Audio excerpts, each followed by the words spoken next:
Hello, Ryan here, aka Mac, and welcome. Star Citizen 4.1 is now live.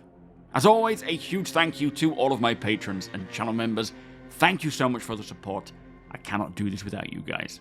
So as you can tell from the title, Star Citizen 4.1 released to the live servers last night with some very cool new content and a couple of interesting vehicles, but in usual fashion, it looks like some players are having some pretty major issues.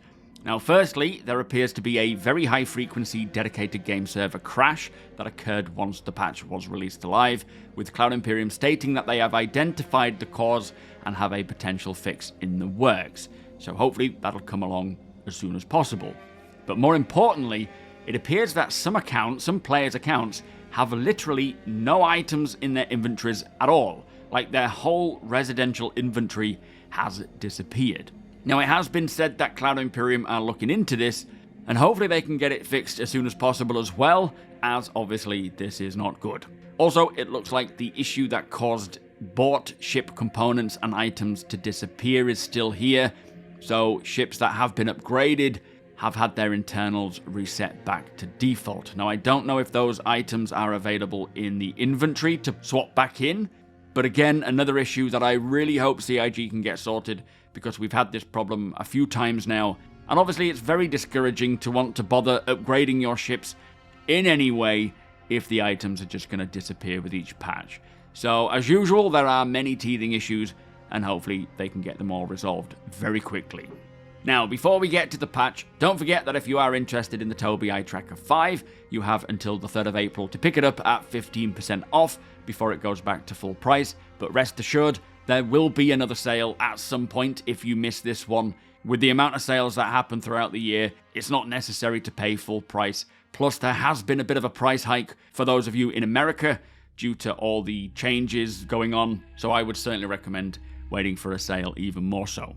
Anyway, on to the patch. I won't delve into each feature too much because we have been speaking about them for quite some time now, but as we know, the server config is 7 servers in Stanton and 3 servers in Pyro, with a 600 hard player cap. For AI, we have the new Juvenile Valakar, dynamic conversation and NPC population updates, plus many more updates to AI, including the fixing of a bug that would render the AI non-reactive.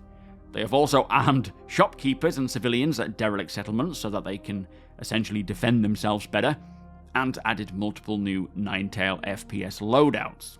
For locations, as we know, we have these new Hathor alignment facilities and orbital platforms, or laser platforms.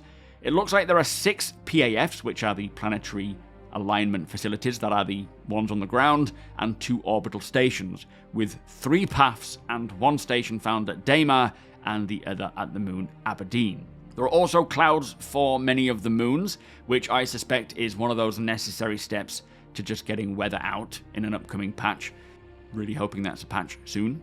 For gameplay, we have the new sandbox activity that is called Align and Mine, where players must work together at the PAF's planet side to get the orbital laser back online, and then head up to the station to activate it, and then also head back down to a bunker to then trigger it, at which point it will then open up a cave where you can go and gather some very rare and expensive minables, the same minables that are requested by Rayari, who need them to continue researching the medical issues with this regeneration tech issue. Or on the other hand, you can take those minables to Wikullo and work towards earning some pretty major ship rewards.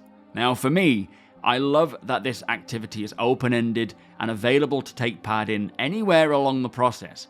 Personally, I will probably just scout the locations out a little bit, sitting on the sidelines, especially as it's just gone live. It'll be a major hotbed for PvP activity, and instead I will just sit in the shadows, watching and waiting and seeing what unfolds, getting more information about the land, about the enemies around there, and if opportunity arises, and there might be some minables lying around or things to loot and scavenge, then I'll do so.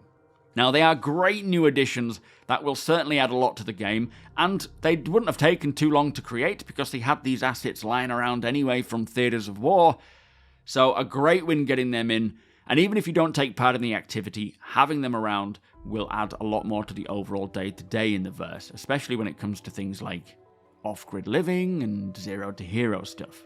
Now, whether these rare or required materials or minerals are attainable elsewhere are yet to be seen, and for the initial rollout of this stuff, chances are they are only findable in these caves, but eventually there will definitely be other places to find them, if not already, but we have to spread out and search.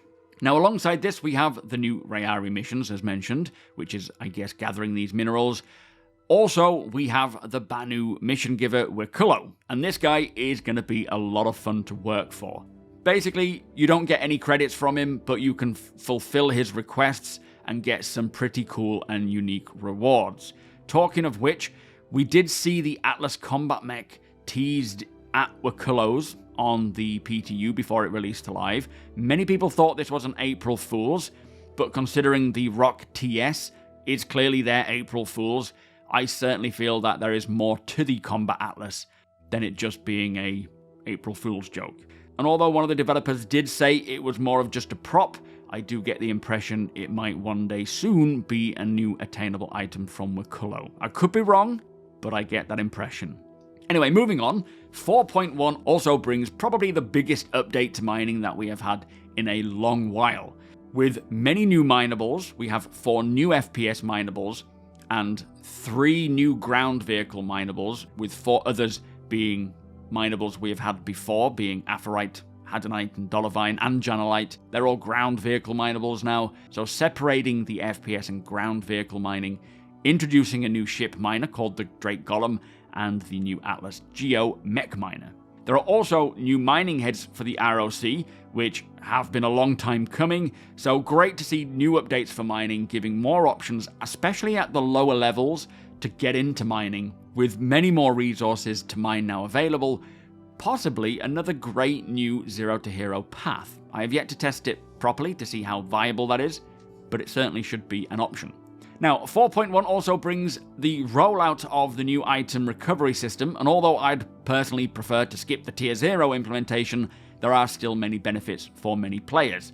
And hopefully it goes to Tier 1 and Tier 2 pretty sharpish, getting to the end goal as soon as possible. And essentially any item now that you attach to your armor, including your armor, will not be lootable and will respawn with you, but anything in your pockets or in your backpack will remain on your body and be lootable. So this means that you can safely use any armor or weapon that you choose without fear of losing them, provided you are either holding them in your hand or have them attached to your suit at the time of death. They have also updated many existing missions to work with server meshing, including the A90 jump mission, medical beacons, courier missions, and the Prison 02 mission. Now, I suspect over time with each patch we get, including pretty much any interim patch like 4.1.1, we will see more of these older missions come along, as well as many new ones. Now, for ships and vehicles, they have updated the physics for ship collisions to have it make more sense based on the ship's mass and speed. They have also added the Argo CSVSM, Intrepid, Medical Terrapin, Mirai Pulse LX, and RSI links to the in-game shop, so you can now buy them in-game with in-game credits. They have performed a balance pass on the Heavy Fighter archetype. They've slaved guns to the pilot on the Reclaimer, Karak, Valkyrie, Argo Raft, and Starlifter. The Argo Atlas vehicle can now be destroyed, and it also now displays health and damage states, plus they have done many additional vehicle balance updates. For new weapons, they have introduced the Volt Parallax AR rifle. They've rebalanced the grenade launcher, the Ripper SMG, the Custodian, the P8AR, and the FS9. And in Cortec, they have made many updates to help reduce this bandwidth in spike that is causing many delays around the PU. They've removed the option to turn off clouds completely and updated the loading and splash screens. There are also quite a few updates to Arena Commander, and there have been 45 bug fixes, 7 client crashes fixed, 6 server crashes fixed, 1 hybrid crash fixed, and they have fixed an issue that was causing crashes and artifacting with NVIDIA GPUs while using Vulkan. So overall for me, a great patch with so much new content to get stuck into, and much of it adding even more to the potential of living off-grid or doing these Zero to Hero playthroughs, which I will be looking to bring back with this patch. Now, there is still a lot to get done for 4.1 to get it back on track, so rectifying the issues with inventory and this DGS crash. But I'm excited to get stuck in, particularly with Wakulo, and start acquiring all that he has to offer. I can't wait to get that collection and display it in my hangar. Now, I suspect a 4.1.1 patch will enter the PTU pretty shortly, maybe this week, possibly next week. But firstly, chances are we will see quite a few hotfix patches roll out in the meantime to rectify any issues that crop up in 4.1 since it went to live. But with that said, let me know what you are looking forwards to in 4.1, and if you do enjoy my videos, please do consider subscribing and helping the channel to grow. Also, be sure to check out my camping channel if that is of interest to you. You can see me living off-grid in the real world. Come and hang out over at twitch.tv/SuperMacBrother or here on YouTube. I stream to both. You are all more than welcome to come and hang out with us. Today I will be playing 4.1, checking out the Golem and the new Atlas Geo, while also working towards Wakulo's rewards. Hit the thumbs up if you don't mind, does the channel a big favour, and tick that notification bell if you'd like to be notified when my videos go live. Again, a huge thank you to my patrons and channel members. Thank you for watching, and I'll see you in the next one.